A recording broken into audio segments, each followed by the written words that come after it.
जाहिद का बचपन किताबों और तारीखी क़सस के शौक में गुजरा। इसे हमेशा दरख्तों, पुरानी हवेलियों और किस्सों की दुनिया में खो जाना अच्छा लगता था। जाहिद का ख्वाब था कि एक दिन वो अपनी हिम्मत और अक्ल से अपनी किस्मत बदल दे, मगर उस वक्त के हालात ऐसे थे कि हर शख्स को अपनी तकदीर के मुताबिक चलना पड़ता और गुर्बत एक दीवार की तरह सबके दरमियान खड़ी थी। एक दिन शहर में एक अजीम मेला लगा। मेला सिर्फ रंगो बहार के लिए नहीं, बल्कि वहां का बाजार और लोगों के किस्से भी दिलकश थे। जाहिद अपने दोस्त अमान के साथ मेला देखने गया। वहां एक पुरानी किताब खरीदते हुए जाहिद की मुलाकात हुई हकीम फरीद से, जो एक बुजुर्ग और दाना शख्स थे। हकीम फरीद ने जाहिद को देखा और कहा, लड़के, तेरा चेहरा और तेरी निगाह में एक कहानी छुपी हुई है। तकदीर के फैसले हर शख्स के लिए लिखे गए हैं, मगर इंसान की हिम्मत भी इसे बदल सकती है। जाहिद के दिल में एक अजीब रोशनी सी झलक गई। वो सोचता रहा कि कैसे इंसान अपनी तकदीर को अपनी हिम्मत से बदल सकता है। हकीम फरीद ने इसे एक पुरानी किताब दी जिसमें लिखा था, जो शख्स अपनी किस्मत को समझे और हर मुश्किल में सब्र और अक्ल से काम ले, उसका रास्ता आसान होता है। जाहिद ने ये किताब रोजाना पढ़ना शुरू की। हर दिन उसके जहन में नए ख्यालात और हिम्मत आने लगी। उसने फैसला किया कि वो अपने गांव के बुजुर्गों और गरीबों की मदद करेगा और किसी के साथ नाइंसाफी नहीं होने देगा।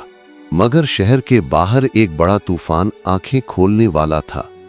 शहर में एक दौलतमंद और ताकतवर फौजदार मिर्जा कासिम का राज था।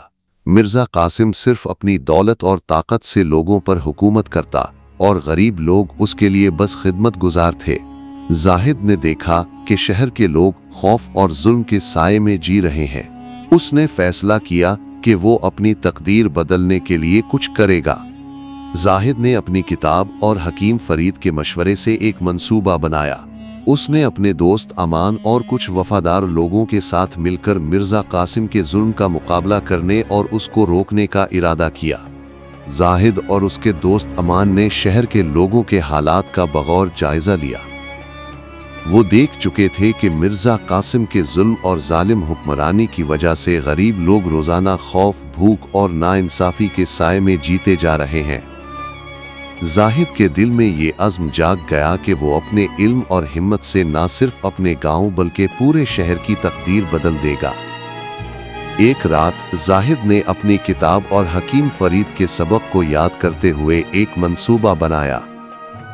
उसने सोचा कि अगर वो और उसके दोस्त छुपकर फौजदार के किले के करीब पहुंच जाएं और वहां के राज मालूम कर लें, तो शायद जुल्म के खिलाफ कोई रास्ता निकाला जा सके।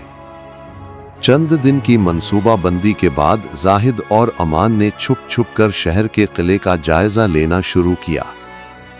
उन्होंने देखा कि किले के दरवाजे पर हमेशा फौजी तैनात थे और शहर के अंदर रहने वाले लोग खौफ की वजह से बोलने की हिम्मत नहीं रखते थे। जाहिद ने अपनी अक्ल और सब्र से एक रास्ता तलाश किया जो किले के पीछे से जाता था। एक रात जब पूरा शहर गहरी नींद में था, जाहिद और उसके दोस्त इस खुफिया रास्ते से किले के अंदर पहुंचे। किले के अंदर वो ऐसे कमरे और रास्ते देखे जो सिर्फ दौलतमंद और ताकतवर लोग देख सकते थे। जाहिद ने देखा कि मिर्जा कासिम की दौलत और ताकत के पीछे खौफ और नाइंसाफी छुपी हुई थी। जाहिद ने अपने दोस्तों के साथ मिलकर किले में एक छोटा सा मुजाहिरा किया। उन्होंने फौजदारों को चकमा देकर शहर के अवाम के सामने उनके जुल्म के सबूत रख दिए। शहर के लोग जो सालों से खौफ के साए में जीते आ रहे थे, वो पहली बार दलेर और उम्मीद की रोशनी देख रहे थे। मिर्जा कासिम ने जब ये मंजर देखा तो वो गुस्से में आग बगूला हो गया, मगर जाहिद के हौसले और अवाम की हिमायत के सामने उसकी ताकत बेबस हो गई। जाहिद ने हिकमत और सब्र से मिर्जा कासिम को कायल किया कि वो जुल्म बंद करे और शहर के लोगों के साथ इंसाफ करे। ये वाकया न सिर्फ जाहिद की बल्कि पूरे शहर की तकदीर बदलने वाला साबित हुआ। शहर के लोग अब खौफ के बगैर जीते और जाहिद की हिम्मत और अक्ल की कहानी हर गली और चौक में सुनाई जाने लगी। हकीम फरीद ने जाहिद को मुबारकबाद दी और कहा, बेटे, तकदीर के फैसले हमेशा लिखे हुए होते हैं, मगर इंसान की हिम्मत और अक्ल उन्हें बदल सकती है। आज तुमने दिखा दिया कि हकीकी ताकत सिर्फ दौलत या ताकत में नहीं, बल्कि इल्म, हिम्मत और इंसाफ में है। शहर में अमन और इंसाफ कायम हुआ और जाहिद की कहानी आने वाली नस्लों के लिए रोशनी बन गई। यूं तकदीर का फैसला न सिर्फ जाहिद के हौसले की वजह से बदल गया, बल्कि उसने ये सबक भी दिया कि इंसान अपनी हिम्मत और इल्म से तकदीर को बदल सकता है।